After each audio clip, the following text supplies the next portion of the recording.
Well, although I've been kind of disappointed in Cabinet of Curiosities, except that it looks good, it's performed well, all the trappings are excellent in mood and atmospherics and everything. But some of the plots are just not all that, you know. But the autopsy episode was probably the best, and I'm thinking it is the best. The graveyard rats was kind of funny and a little more not upbeat. I don't know how else to put it. The pacing was good or whatever. The main character, kind of, he steals the show as he should. He's the lead and all that. But autopsy remains the best of the batch. But now I think I have a close second in Dreams in the Witch House. Again, great atmospherics, great. The decorations are nice. The actual witch is pretty horrific and creepy looking, and just I guess she's turned into part tree. I guess that's what the Blair Witch would look like if you ever got to see her, because there was all the tree stuff in that. But anyway, this is a sad story. It is another Lovecraft story, and better than the other one about the painting and whatnot. And it's very sad. It's about this guy, his twin sister dies in front of him, and he sees her ghost being dragged away into the realm of the dead. And so he's obsessed for the rest of his life about spiritualism and trying to contact the dead and all that sort of stuff. Because the really sad thing about it is his sister was terrified of dying. She said she was seeing ghosts, and she's afraid they're coming to get her, and all this type of stuff. And then she dies, and then he sees her ghost being dragged away into the afterlife, so poor guy, So we jump to, he's an adult, and that's what he's done. He's like the spiritualism thing that was taking out at the turn of the 20th century, was a big deal at the time. A lot of seances and stuff like that. And he keeps searching for psychics and mediums and whatnot that can help him. And he thinks he's found a woman who can do it, and she's just a fraud and everything, and he's let down. But there's not a lot of money in this, and the actual group that he's working for are running out of funds, and he's like, you might want to pick up a job somewhere else, to help out and whatnot. And he's like, his buddy, maybe more. They don't really get into it. He's taking a job in New York and asking him to come with him. He's gotten work at I believe the New York Times. He gets a job there or something like that. And but he says, no, I'm dedicated to this cause. And he's, well, all right.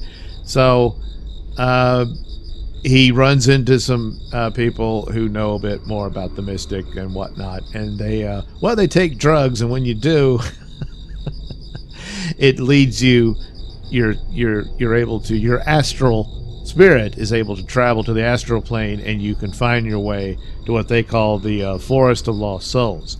And that's where his sister is. He's able to get there. He meets her, but he's alive, so he keeps being dragged back out. He gets rejected from it, and he's back in his body.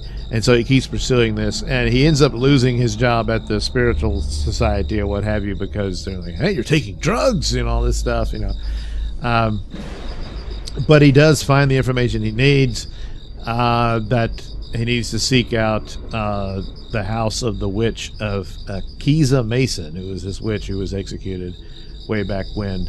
And she haunts this house, and he goes in there. Little does he know that she attempts to use him as a means by which to return to the world of the living. She also has a little pet. Just a human-faced rat, and we never really get the story of how this guy ended up. I don't know, is he a man turned into a rat, or a rat with a man's head? I don't know, but he's there, and he kind of narrates the story at the open and ending, and promises a happy ending. Well,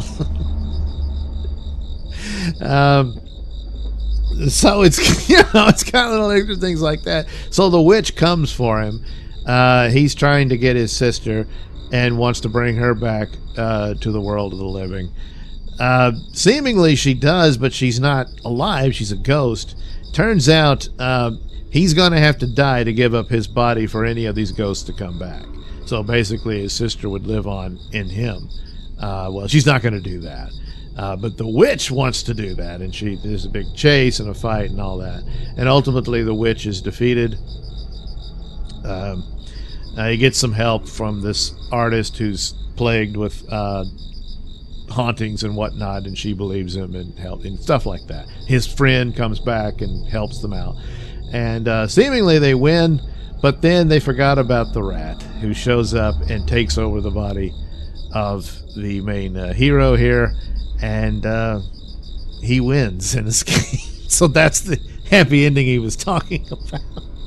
They believe the poor guy has died, so hopefully his spirit will go off to be with his late sister. But geez, what a wild, creepy story. But pretty damn good. So I still think Autopsy's better, but this one is a very close second. So there we go. Dreams in the Witch House. So don't go to a witch's house and take a nap, because well, bad things will happen to you. So there we are with this little trinket found in Guillermo del Toro's Cabinet of Curiosities.